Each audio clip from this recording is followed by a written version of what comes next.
Bak bine pasi meriti arun warna ijon indah bak mata mula lam lisan salam alaikum ke adun langsung moga sejahtera salim lun intat lun had lam pantun gelan talon tron Aceh jumpa sebagai tandang ulun tersanjung bang birin ganteng bak hisang rupang sebagai tandang ulun tersanjung bang birin ganteng bak hisang rupang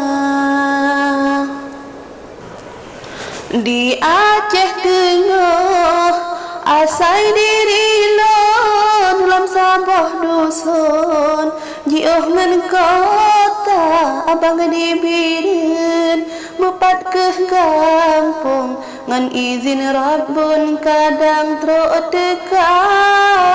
di simpang dama na tutu ayon na pete arun Aceh Utara dan kirim haba lamrika pantun hajat selambung talo syedara dan kirim haba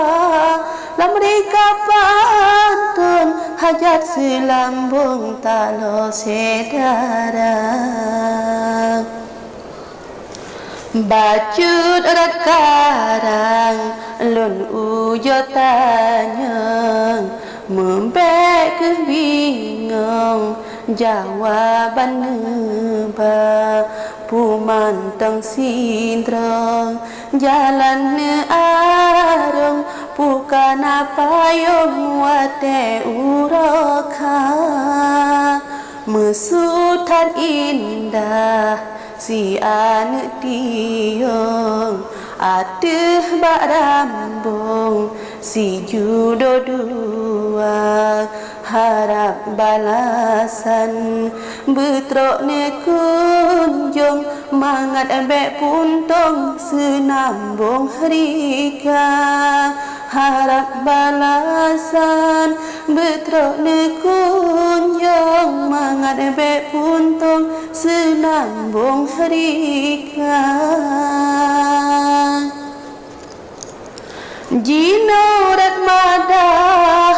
surat tahayun harapan ujung sampojut nyata asaina umu panjang ebang nun metatap langsung bak Sabah masa puncak selawah menggahtat lambung jalan melinggung mepusing kisah ono ke haba sapa dari lun ba awai fun ba fol pertama ono ke haba sapa dari lun ba awai fun ba fol pertama ri di laut menggulung-gulung bicah upusung angin badeba mengahlun lake